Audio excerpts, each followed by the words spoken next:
My name is Yemeserach Belayneh, and I'm the country advisor for the David and Lucile Packard Foundation here in Ethiopia. You can call me Yemi. I know I have a very long name, and it might be difficult for some of you to pronounce me, so Yemi, I can go by Yemi. So again, I want to say welcome to Addis, and welcome to this session, where we are going to talk about the role of philanthropy in advancing women and girls in Africa. For the next hour, I will be your moderator of this important session, where we're going to talk about 50% of Africa's population. As said by Madame Zuma earlier this morning, there is no development and there is no wealth in Africa without including 50% of Africa's population. So I'm really thrilled to be here with you. And to be honest, when I first got the invitation from the organizers, at first I thought it was a spam, because it was too good to be true, and I sent the email to my boss and said, "Is it really true? Is this something that's happening?" And he told me yes. So it's really, really great. In this session, we have two distinguished and established African women leaders who will share with us their wisdom and experience. Musimbi Kanyoro is president and CEO of the Global Fund for Women and a passionate advocate for women and girls' health and human rights. Musimbi is a strong believer in the power of Africa to rise up and challenge its own problems. And more importantly, Musimbi is my boss. When she was president and director of the Population and Reproductive Health Program at the Packard Foundation. So Musimbi, it's really great to have you here with us today. Theo is the CEO of African Women's Development Fund and has vast experience in addressing social and economic issues that are challenging women in Africa. Theo is also the chair of the African Grantmakers Network and is very well versed with the role of civil society organizations to address these issues. And I know Theo is also an advocate for sexual and reproductive health rights of women and young girls in Africa. So Theo, it's really great to have you here again with us. As most of you know, in the 2010 World Cup, organized in South Africa, the famous singer Shakira rocked the world with her famous music, "It's Time for Africa," which served as the background and the theme throughout the game and also beyond. At that time, my daughters, who were 3 and 6 years old, used to sing it word by word and dance like crazy, and I still remember the excitement and the hope in their eyes. And I believe that song has created an electric shock throughout Africa, and even in rural villages, I used to hear, young children, singing that song. So indeed, it is time for Africa and Africans to shape up our own world. Since the turn of the century, Africa has registered rapid and significant progress in social, economic, and political grounds. And Africa's poverty rate has come down notably, and the region's economic growth is now around 5% per year, making Africa the second fastest growing region next to Asia. Yet we have a long way to go. And I believe we are in this room because we know that we have a long way to go if every African child is to be free of disease and malnutrition, if African girls are to be rescued from early marriage, childhood marriage, and get instead access to education, and if African mothers are not going to die while giving life. So we all know that these are still challenges that we have to tackle in Africa. Social and cultural issues come to the front when we examine the health and women of girls, who in Africa unfortunately bear the greatest burden. This is partly due to the risks of childbirth and the sheer vulnerability of women and girls.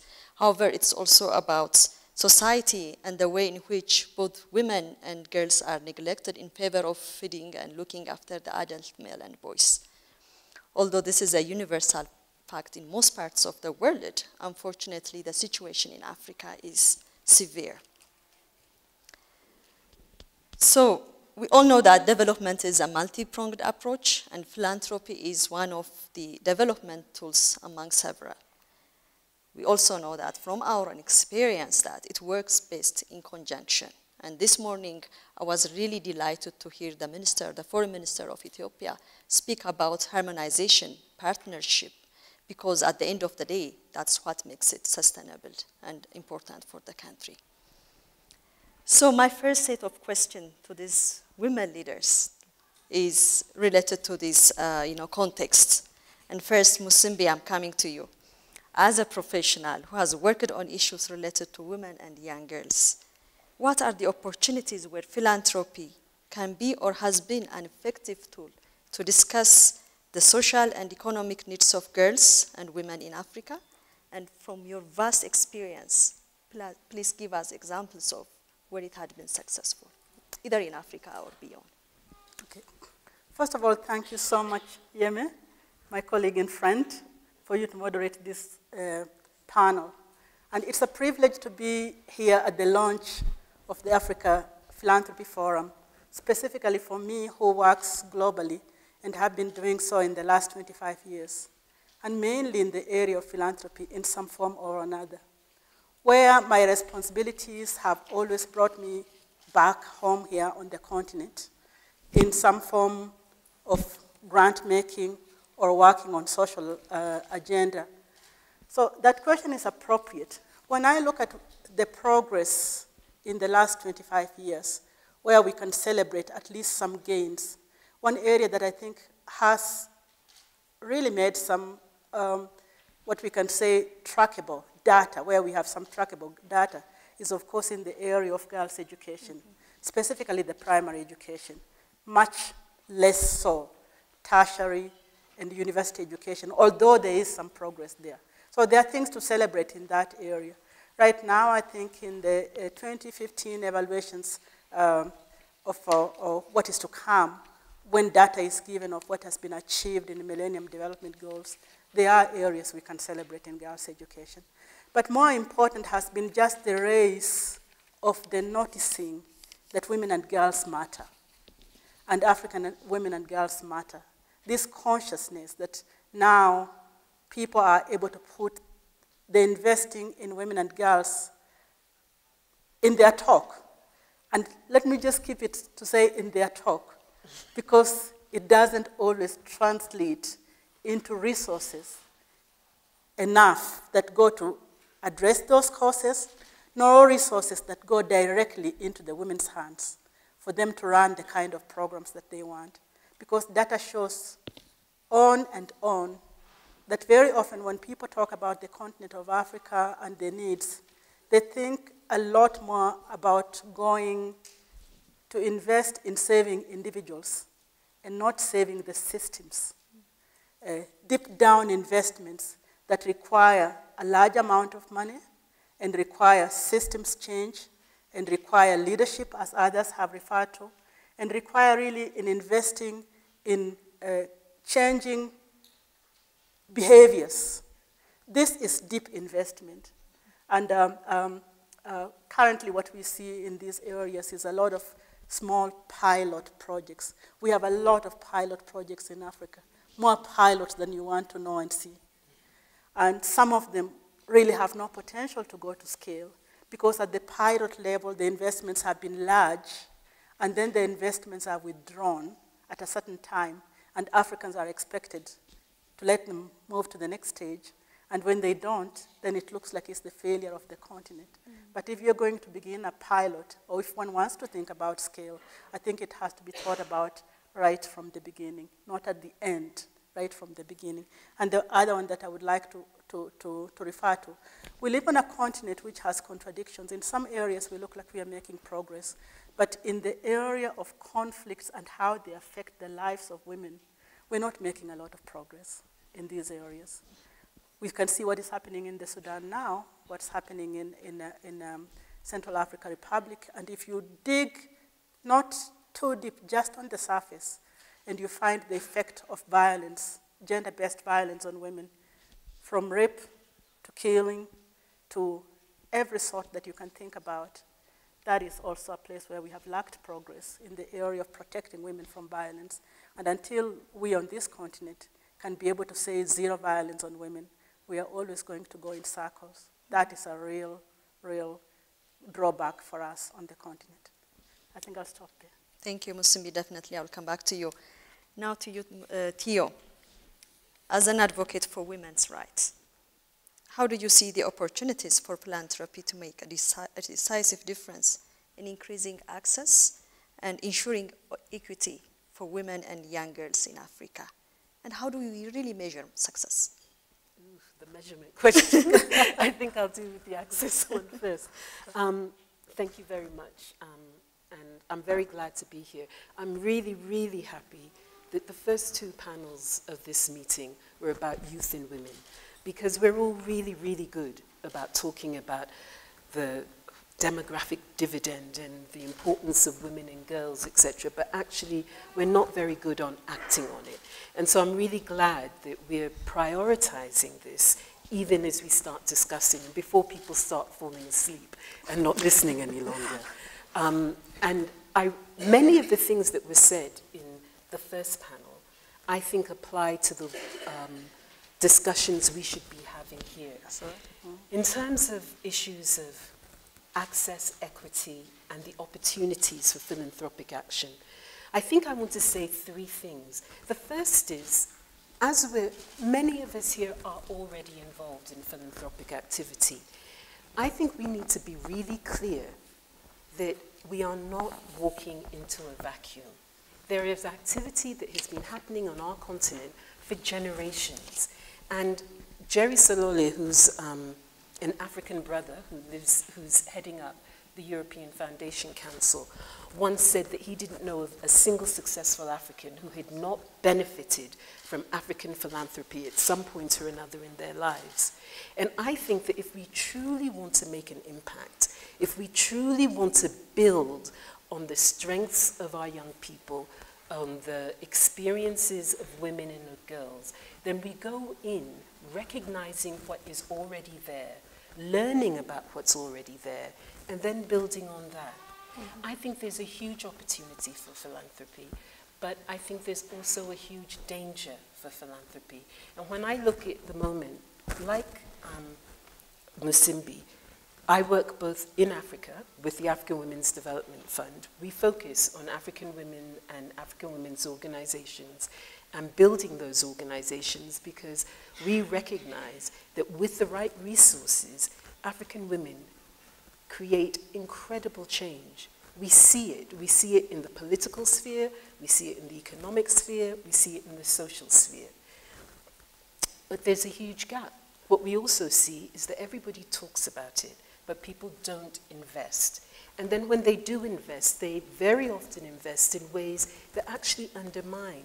So I really hope we're going to have a discussion which moves us beyond the investing in women's entrepreneurship by thinking that if someone moves from living on $1 a day to $1.25 a day, somehow that's good enough, because it's not.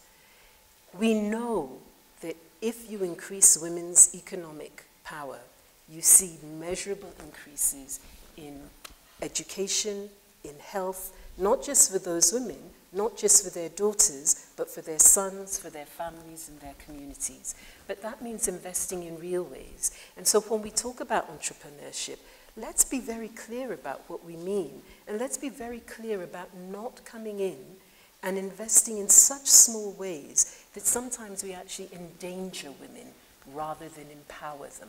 Sometimes we actually limit their ability for change rather than doing what we want to do, which is to grow that change. And I think one of the best ways to prevent that happening is for philanthropic actors to speak to each other.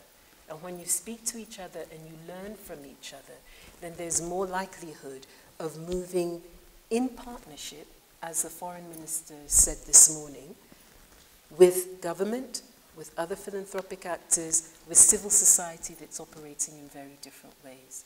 So I think, yes, there's a huge opportunity, but let's not abuse that opportunity. I've been in many global forums lately where people have said, women and girls, they're the future. So all the youth advocates can have the same mantra. They're the future, they're the engine for change. But women and girls will not be an engine for change if you instrumentalize us. Women and girls, like men and boys, like our organizations and institutions in our continent, need to work at their full potential. Our continent will only reach our full potential when all of us, when all of the individual people really are operating in ways that protect our rights, that promote our rights. And so the second thing I wanted to say about women and girls is, as philanthropists, when you're investing, we can't do everything. There's no one person or one organization that can cover the whole lot. And when we've been working with women and women's organizations, what we've realized is that we have to have a holistic approach, because it's really not enough to provide, say, a scholarship for a girl to go into secondary school. It's important, it's really important, and it offers opportunity, but it's not enough, because what we've seen is girls very often are sent to schools who have no idea how to deal with girls in secondary school because they're not used to it. So the physical infrastructure is wrong. As the previous panelists were saying, the curriculum very often is unhelpful. Teachers are not protecting those girls, and we find girls who've been abused and undermined, and very often do not stay in school because of those issues. So yes, the scholarship's important, but also we need to have teachers understanding how they protect girls. We need to have teachers who understand the rights-based framework. We need to have linkages and partnerships, which mean that girls can go to school and learn because they're not dying or being held by preventable diseases. And we need to know that girls are being educated, not just for the sake of education, though I think it's really important what was said about making sure young people ask critical questions, but that also they're being given opportunities when they come out of education. So I suppose what I'm saying is that we need to look holistically at all of these areas and network and link, because no one can do all of it. But we can make sure that we're working in partnership so that other people are covering other areas. Mm-hmm. And that way we will have more of an immeasurable impact. Mm-hmm. Thank you. I think you gave us a very good framework for our next question as well. I think both of you mentioned the need to move from talking to doing. And that's not easy, we all know it. Fragmentation of projects, lack of coordination, and also lack of network are some of the challenges that we're facing, particularly when it comes to philanthropy. And you have mentioned that, some of the things that can help us is really strengthening the partnership, having a focus, but at the same time being holistic is something that you have mentioned. Perhaps this is something also Africa can share for the other, world in terms of having an effective philanthropy. And Africa can be something that, we can aspire and look. So in that terms, and also looking into the social and cultural heritage of Africa, what do you think can be learned from Africa? So first let me come to you, Musimbi, and then I'll go to Theo. A lot can be learned from Africa. One, if you look at the social systems in regards to looking at life holistically, whether we begin from the religious traditions of the continent or we begin from the social construct of the continent, these holistic opportunities and possibilities exist. But what has happened over time is that we haven't valued them. The previous panel talked about how we've learned everything from outside and didn't actually elevate what we already have to the way in which we would be able to sort out what isn't useful for us. But I think that that's happened. That's happening. I can remember 2 decades ago when just in the literature departments of universities in this country, when we had our first, maybe 4 decades already, our first African writers authentically writing their stories from this continent. And us as the students, young students in high schools and university reading them, and feeling like there was something that we could touch, something that was good. That you would read Chinua Achebe or you could read Ayama and feel like they're talking about you. And I think that already gave the Africans the confidence to say we have something that we can share with the rest of the world. But I want to go quickly. I want to just revert into the area of philanthropy, because that's where you asked. In the first panel, but also from what all of us know about how we learn philanthropy in African homes, it's usually by doing things that are essential to do, and doing them not because you want to be good, but because it's a good thing to do it. If you are all going together to help somebody who is bereaved, or to do some farm work together, or build a house together, you do it because it's the right thing to do. So I think one of the things that we can bring to philanthropy in the world, or in Africa, as we begin to focus and organize, we are only organizing to speak about it. I think we have also to ground it on the fact that it's a good thing to do. It's a good thing to do. It's not something that you do to be noticed, but something that you do because you're part of Ubuntu, part of community. So that's important, and the world can learn from that. And in the past few years, I think a number of people have talked about the Ubuntu, the personhood, so that the world understands that kind of personhood. The second thing that I wanted to say was to learn from what we have done from the women's funds. The Global Fund for Women, which I am the CEO of now, has been working and making grant making on this continent for the last 25 years. And the reason that the fund was created was basically because we felt that when you fund from the perspective of a project only, you do not actually manage to do the holistic funding that Theo talked about, but you also don't give the opportunity, especially institutional philanthropy, the opportunity to let the people who are getting the money bring their ideas on the table. So what we learned, and Africa contributed to that, was that when you give core funding to an organization and fund their mission, what they care for, they have the possibility and opportunity to do more with the resources that you give them in terms of grants.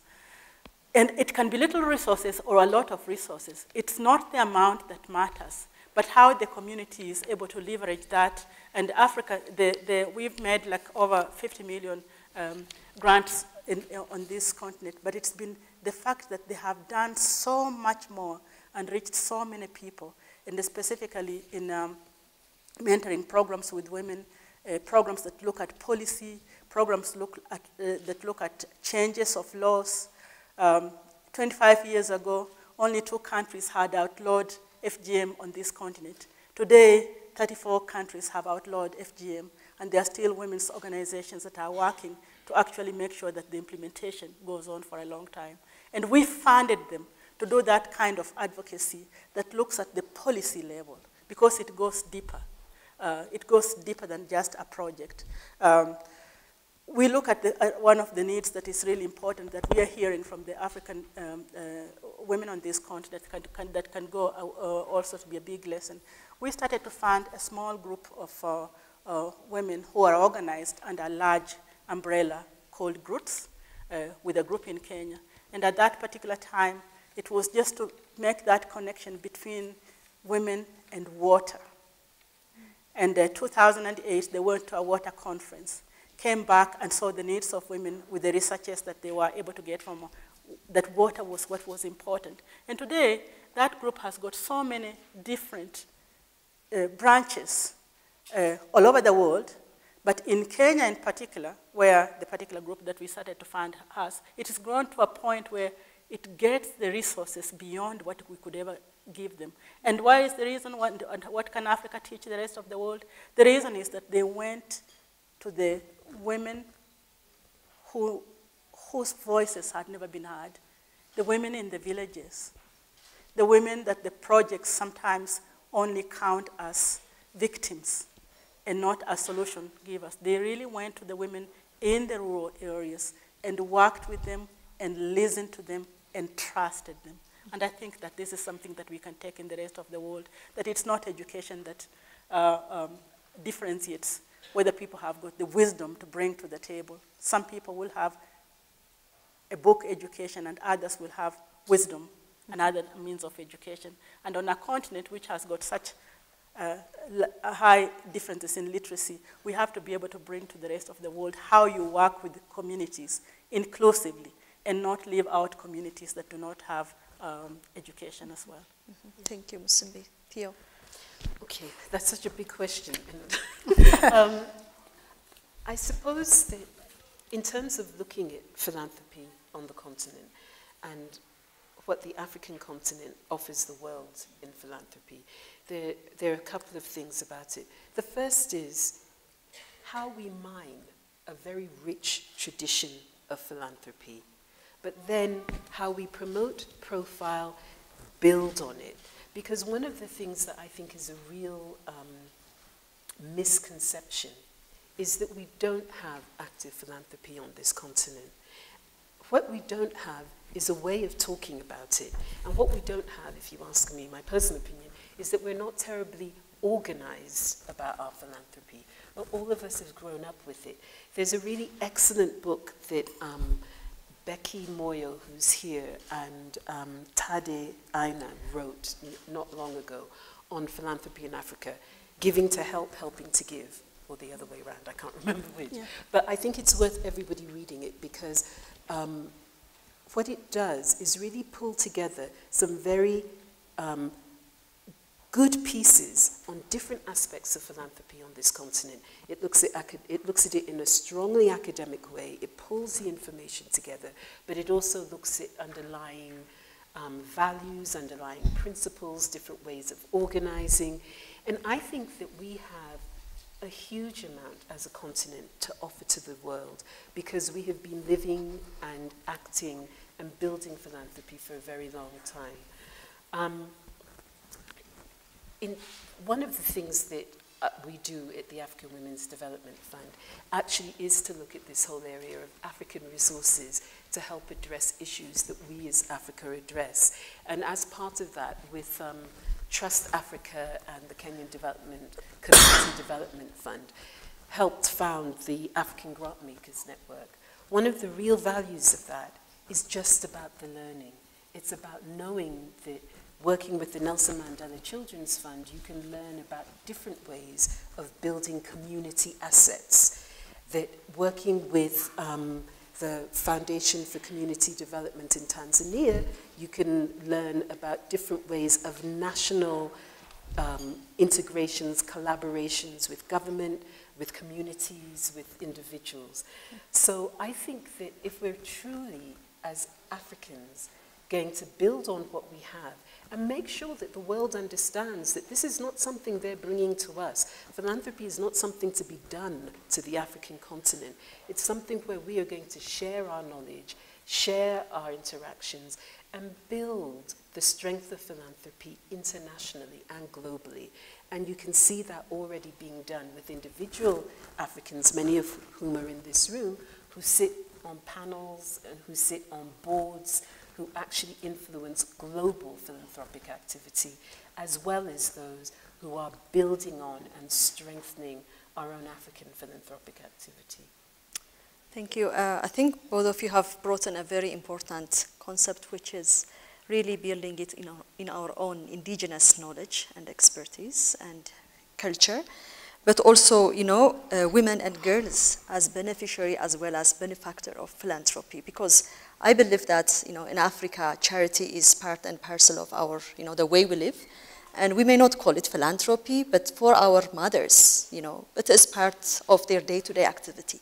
It is, whenever there is a person who's sick or someone to be cared for, starting from their own house, but also in their community, our mothers, our sisters, and our daughters are part and parcel of, the philanthropic activity in Africa. And I think I want to see women and girls from that dimension also. Yes, there is a lot that, the world and Africans need to do to ensure that they get access and, equity of services, but at the same time, they are also the contributors because they do a lot in terms of uplifting the community.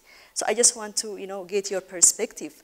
So far, how do you see that women and girls are benefiting from the development in Africa, from the progress in Africa? How are they being, getting access to all these services that are, happening in Africa? And What do you think should be done in future if women and girls are going to benefit from the developments of Africa? I think I'm going to twist your question slightly. Yes. But when you were speaking, what it reminded me of was of how important it is for us not only to see women and girls as beneficiaries. I think that's a real mistake, and it doesn't work, because women and girls have agency. They improve their own lives. Women and girls on this continent have held communities together in times of crisis. They have built economic infrastructures. We so often talk about the informal sector and say, oh yes, African women, they're very involved in the informal sector. Well, if African women are providing 70% of farming, then that is not informal. That is very formal. We may not yet have worked out how you describe it, how you work with it, but it is not informal. So I think as a philanthropist, it's really important to understand that with women and girls, it's not that we do things to them, but that we work with women and we build on the strengths. And at AWDF, what we found is we don't know what Rwandan women in not Kigali or in a village need. That's not our role. Our role is to support the women themselves who've identified what they need, who've identified what they want to build, who've identified what they want to progress, and help facilitate human resources, financial resources, linkages to other women in different countries to help build that agenda. So I think the opportunity for African philanthropy is to recognize the strength of women and girls and to build in that way. I think the other opportunity is actually to look beyond, as Musimbi said, the project, and to do what Fred was talking about earlier when he was talking about building institutions. It's also about building an enabling environment. And that's why we need to move beyond institutions. Because if we are able to work with women in ways that help them survive childbirth, for example. But then, when they go back into their homes or they go back into their workspaces, they are beaten, they are abused in other ways, then it's just moving a problem along. So there's an enabling environment that needs to occur. And when we talk about an enabling environment, it shouldn't just be about an enabling environment for business or for the private sector. I think we need an enabling environment so that the issues of justice, of equity on our continent are dealt with properly. And philanthropists have a real opportunity to do that, because you can invest in the things that are unpopular with other people. You can invest in the things that sometimes are very difficult to count, but without which we are not going to be able to build truly strong economies, truly inclusive societies. So for me, I think when we're looking at women and girls, let's not just look at the projects. Let's look at the rights framework. Let's look at the enabling environment. Let's look at how we make our linkages so that the projects then can mean more. Because at the moment, I feel that we're too ad hoc. All of us. Thank you. And Yeme, I wanted to also extend it to interpreting what is going on. For example, in the first panel, we learned that this is the year of agriculture in Africa. Mm-hmm. And we know that 80% of the farmers on the continent are women. So there I see a great opportunity, because it just really means that if we look at how we invest in agriculture, and it would be a different way of investing in agriculture, because it might be a way of linking what is happening to climate change and agriculture. It might be a way of doing a lot more of networking different sectors that work in forms of agriculture, and making sure that women are part of it. They are part of the decision making. They are part of the participants. They are part of the people that have the resources to do what they would be. It could be a way of creating something like green grants for Africa that specifically look at both environmental as well as agricultural issues, etc. It's really a big opportunity to take a subject on which Africans are rallying behind and then invest and take it to the highest scale. We have funded a project with a grant from agricultural grant from Gates Foundation. We've been working in 3 countries with really women who are doing agriculture: Burkina Faso, Uganda, and Kenya. And one of the areas that we tried to look at was the area of forestation and also using modern technology for agriculture, for information, for looking at seeds, etc. And these projects are ready to go to scale. But we've worked in those areas like pilots for the last 5 years. And I just say, a year of agriculture, why can't some investment now be made in those particular countries with those particular women and scale them so that they can do even a lot more? So that's one. Last couple of years ago, I think the African Union also had a focus on maternal health, really investing in women's reproductive health on this continent. We still have the highest maternal death in the world. We still have the highest rates of unsafe abortions in the world. We still have the highest infant mortality in the world. And so the investments, if we think big for women in Africa, we would look at our investments as investments that would change the whole economies of this continent. If we think that women are not just going to be beneficiaries, but we are investing together with them and their participation is needed. And then finally, there's also evidence that we need to act on the things that we know really well. And we know some things that work well on this continent. We know that if you make schools safe, you have better enrollments. We know that if you provide the kind of things that Theo talked about, more girls enroll and stay in school. So why couldn't we do more of those and really invest on those kind of things? Thank you, Musimbi and Theo, for your expertise and sharing your experience. Now I'm coming to the audience. I know that there is a wealth of information and expertise, so please give us your questions as well as comments. Let me take 4 hands first. Sir there, here, my sister, yes. Over there, there. So let's start from you. Thank you very much. Zwetwa Onutaru from Kakiso Trust. I would like to thank the panel really for a wonderful discussion on advancing women and girls. The question I would like to put to the panel is, for instance, in South Africa, there are voices which are beginning to emerge, asking questions whether in advancing women and girls, we are not making investments in creating new men and boys. In other words, the argument is that very often the vulnerability of women and girls is not in the hands of lions and tigers, but it is because of the wrong orientation, upbringing of boys who becomes men, and they spend their time trying to keep women down in many other respects, in terms of policy developments and so on. So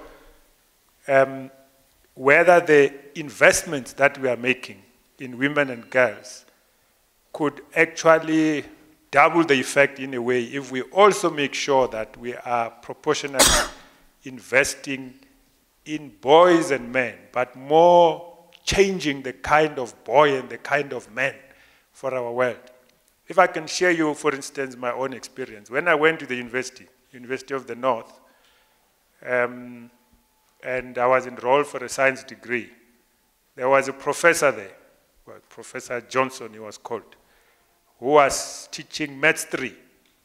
I can tell you for many years, that institution never produced a single woman mathematician.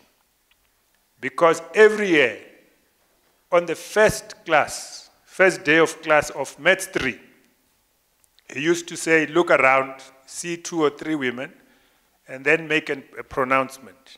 He He was a professor of mathematics. He would say that if a black woman would pass Maths 3, I would swallow my head. You remember it was the first day of school. So what would happen is that any black woman in that class would just disappear. You know, they would look for other alternatives because he actually held the strings. Well, there was later on a protest and we called for him to be expelled. But he has been teaching there for years. So he was the wrong kind of a man, you know, in that kind of an institution in terms of advancing women and girls. So that's why I'm asking whether proportionally we must think about investing in creating new boys and new men. Thank you. I want to link a little bit some of the themes that came out from this morning and have particular relevance for women entrepreneurs. And that has to do with the role of grants as a form of equity, which in some ways is very closely tied to philanthropy, because when we think about equity for the average person in let's say the United States or other cultures, it's often friends and family that come together that provide seed capital. And the U.S. African Development Foundation is often using grants as that form of seed capital. And it was sort of thrown out that grants are not necessarily appropriate for equity. But when I think about women in particular and their access to accumulate resources and how challenging it is, and how important it may be that communities can come together to help seed equity in women entrepreneurs. I'm just wondering if there's any thoughts or reflections about the work that you've done and whether or not you think that's a strategy or an avenue worth further exploration. Thank you. Yes, please. Okay, we'll come back to you. My name is Njan Janet. I come from the Hollard Foundation. I like the themes of Africa investing in its own people, and I want to connect it with the panel now. I'm making an assumption that these people start with children as well, and talking about the early childhood development, which is where you find the majority of women entrepreneurs looking after those children. And that's the sector that's not really quite well organized, well funded, well synergized. What are the opportunities to incubate and enable those women entrepreneurs to have successful social enterprises in early childhood development as a foundation for investing in Africa, but also as opportunities for women to create sustainable enterprises? And I think the other part of my question was addressed. I think the speaker before me talked about, linked the opportunities that funding from your funds can enable women enterprises. That's what I wanted to hear. Okay, and the last question? I think I give the opportunity for the lady, sir. I'll come back to you, sir. Good morning. My name is Fortune. I work with the Direct Child's Foundation, and we have a focus on youth and female entrepreneurship. So with our experience with women in Nigeria, especially female entrepreneurs, we have two basic challenges that they have. First one is the enabling environment. Apparently, with the kind of research we've had and the communication we've had with them, women have twice the hurdle in starting up and sustaining a business than the man will have. And as well, there is really no platform or space for collaboration amongst these women. I think women function better when they're together in a space. And really, what are philanthropists or impact investors doing in incubating such businesses? Going back to her question, social entrepreneurship. So if we bring these women together in a space and then develop them, what about incubation and making these businesses grow? Basing this comment on the premise where women have twice as much challenges as starting up and sustaining a business than the men will have. Thank you. Thank you for all the questions. So let me now give the opportunity to Theo and Musimbi to reflect on these questions and comments. Okay, I'm going to have to deal with our brother from the Kehiso Trust first. I hear that question all the time. And actually, I really do not see this as an either-or. I see it as something that must be done. The truth of the matter is, in the same way as when you walked into your university class, you saw 2 or 3 women there, and then a class maybe of probably 20 men. Most of our mainstream investment benefits men and boys to a greater extent than women and girls. And until that injustice and that inequity is dealt with, then we have to do the encouragement of people to invest in women and girls. And to this time, the amounts of money that people actually really thoughtfully and deliberately put into investment in women and girls is still marginal. It's still not the core of the investments we do. I absolutely agree with you that we need new men and boys, though actually some of our men and boys are great. And what we need is to make sure that we are highlighting and profiling those men and boys who have shown true leadership, who have shared values that we can really be proud of. And yes, we need to see more of that. And yes, we need to do things, as the previous panel was talking about, around things like changing our school curricula so that boys are growing up with stronger principles, with the kinds of values that we want to see promoted, that the mentorship that we encourage between men and boys encourages respect for themselves, and if they're respecting themselves, they are respecting their mothers, their sisters, their friends, their fathers, and everyone else. So yes, let's promote more of the men and boys that we already know exist and we can be proud of. Let's make sure that our societal environment, our economic environment, and our political environment encourages that. But we cannot do that unless we have invested in women and girls, because girls still are the ones who are more likely to drop out of school. Girls still are the ones who are abused in educational institutions and have no recourse to justice. Girls still, when you walk into our boardrooms, you still see the men sitting around the table discussing issues which are of paramount importance to women. So the day when I see equity, this day when I see equity in investment, in resource mobilization, in the way in which power is distributed on our continent between men and women, or the day I see it tip over to women rather than men, then that's the day I'm going to be going out and advocating for better power, for more power for men and boys. Because for me, it's about justice, and it's about equity. And at the moment, we are in a very unequal society on our continent, but actually globally as well. So when people say that, yes, let's invest in boys. We already invest in boys, but we cannot say that we will cut back the investment in women and girls. We have to increase the investment in women and girls, because although boys and men hold and create certain powers, we also have to have women who will demand their rights, who recognize their rights, who will know that our countries have signed up not just to international conventions, but to legislation that we as Africans have produced, which say that we want an equitable society. So let's all work together for that. But in working together for that, we have to invest in the places where we can leverage the most change. And for me, women and girls are crucial to that.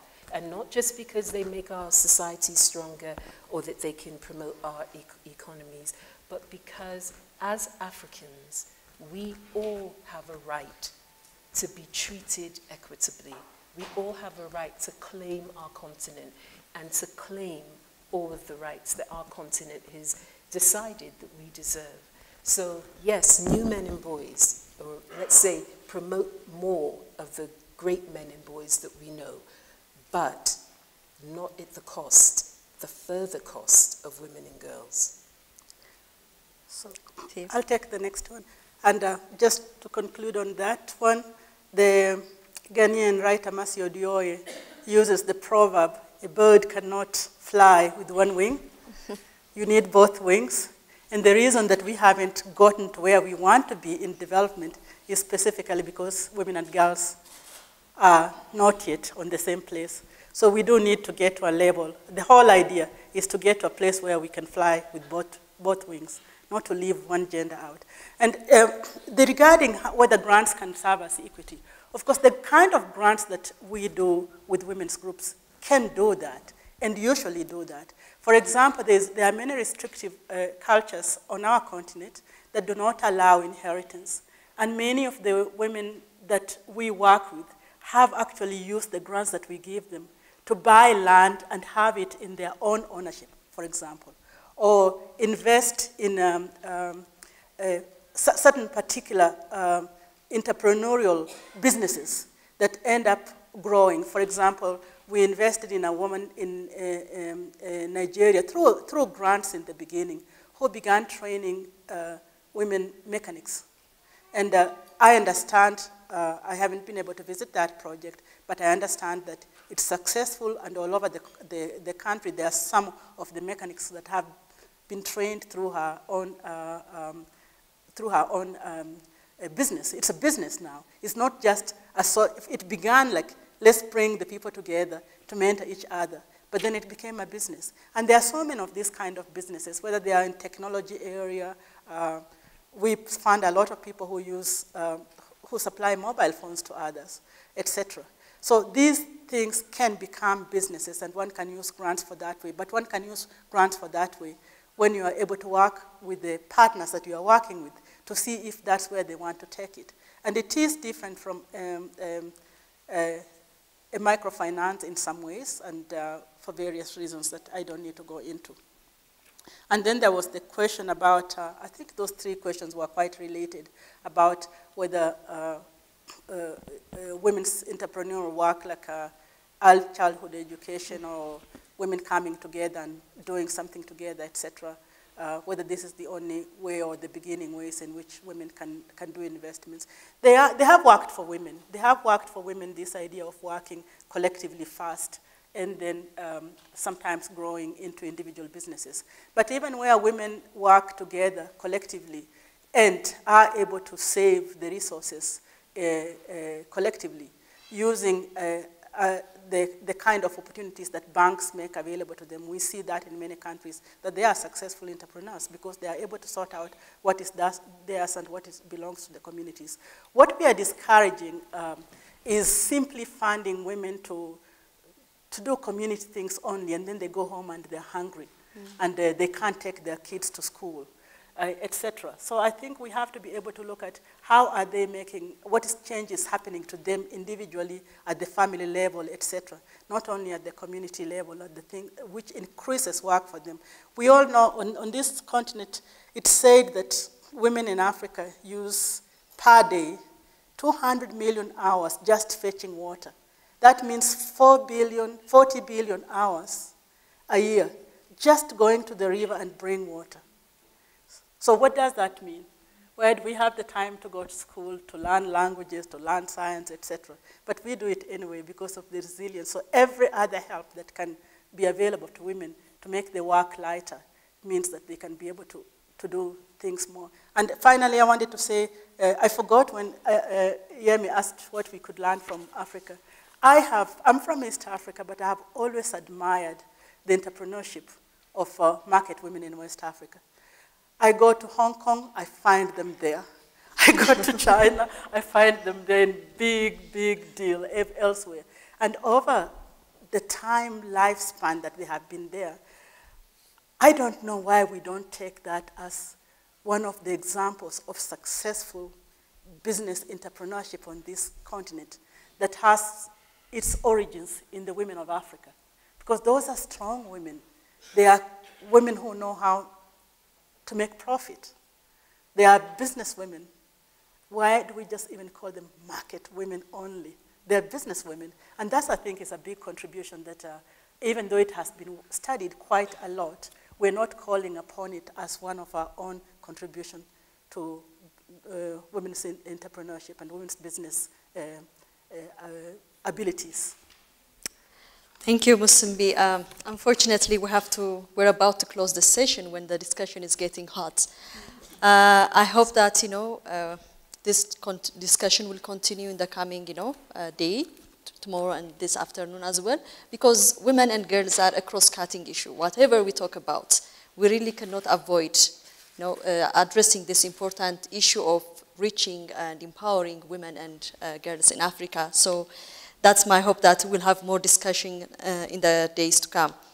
But as a way of a recap, I just want to reflect on, we have discussed a lot, and Theo and Musimbi has really shared a wealth of knowledge and expertise. And I just want to sort of recap in a way that it has come strongly that, we really have to mine the rich culture, tradition, and expertise that we have in Africa as we talk of, establishing the African Philanthropy Forum. And we have also discussed about women and girls are part of the solution. They are not just a problem. They are part and parcel of the solution. And if we really make them part of the discussion and the dialogue, there is a lot that they can contribute to the globe, to the world, as well as to the emerging young people in Africa. Because earlier on, we were talking about the young generation, the mentors, and the need for role models. And we need to have, more role models to come out from Africa. And I think women can have an important part to play in that part as well. And we have also discussed about ensuring access and equity in a more sustainable manner without neglecting boys and men, but really investing on women and girls so that we come to, an equilibrium first, and then, later on we can think about also making sure that there is a sustainable and holistic also investment. We have talked about having focus, but really strengthening our partnership network so that although one person, one institution cannot do everything together, I think we can make a difference. And I think that has also come out very strongly. And finally, the issue of scale, which is really a challenging issue. How do you ensure scale and ensure also quality? It's really nice to have pilots, well documented, but always the challenge for governments, the challenge for communities is how do you really scale it up and sustain it? And I think that's also a very important issue that we have reflected on, and Musimbi has given us a very important direction that we know how it works. There are already interventions that have made a difference and that we know can make more difference if we invest on them. So she has really urged us to do more of what we know that already works without limiting, innovation and, piloting. So with that, I have to conclude the session. Thank you very much. Thank you very much.